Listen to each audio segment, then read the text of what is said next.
nous allons réaliser dans cet exercice un logo du yin et yang avec l'outil concepteur de forme. Premièrement, je vais simplement cacher mon logo. Je me mets sur le bon calque de travail. J'ai besoin des cercles. Donc, nous allons utiliser l'outil ellipse. Je clique simplement sur la scène. J'ai besoin d'une largeur de 400 pixels par 400 pixels. Je repositionne un peu mon cercle. J'ai besoin ensuite de ça d'un autre ellipse de 200 pixels par 200 pixels. Je vais aller positionner ce cercle-là à l'intérieur de mon autre cercle avec les repères commentés, ça va très bien. On peut s'aligner. Je me mets au centre et automatiquement ça se place à la place. J'ai besoin d'une copie de ce cercle-là à côté.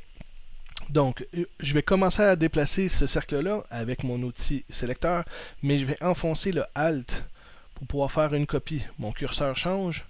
Je vais pouvoir faire une copie. Et si je veux vraiment être droit, je peux aussi enfoncer le majuscule.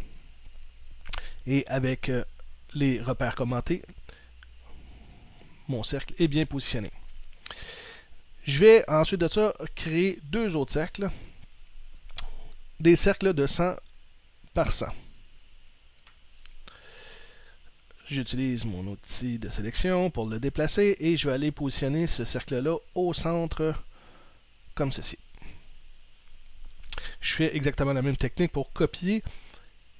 Je sélectionne, je déplace et j'enfonce la touche Alt. On voit le curseur a changé pour me dire que je vais faire une copie. Et voilà, j'ai une copie de mon cercle.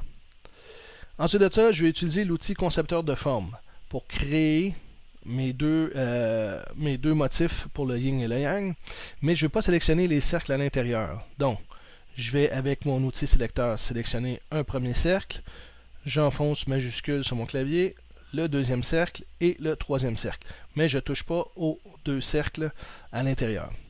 J'utilise l'outil concepteur de forme. L'outil concepteur de forme me permet de créer des formes comme je veux.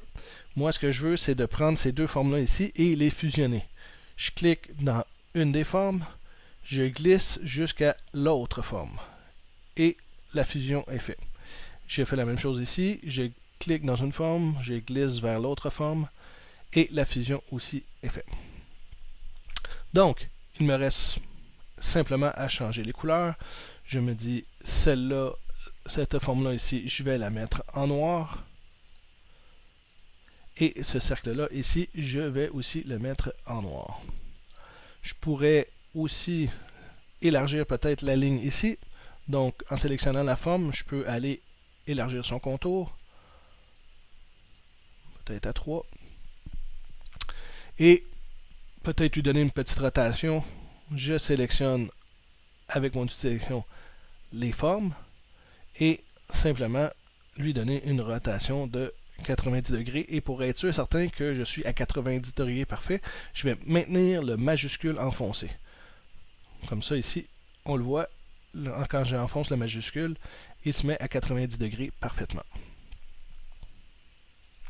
Et si je voudrais centrer ce logo-là par rapport à ma page, ben là j'ai un problème parce que j'ai plusieurs éléments et je vais être obligé de grouper pour pouvoir centrer. Donc, je peux aller dans Objet, Associer, faire un commande G. Et là, si on va voir mes calques, on va voir que j'ai un groupe. J'ai un groupe qui est apparu.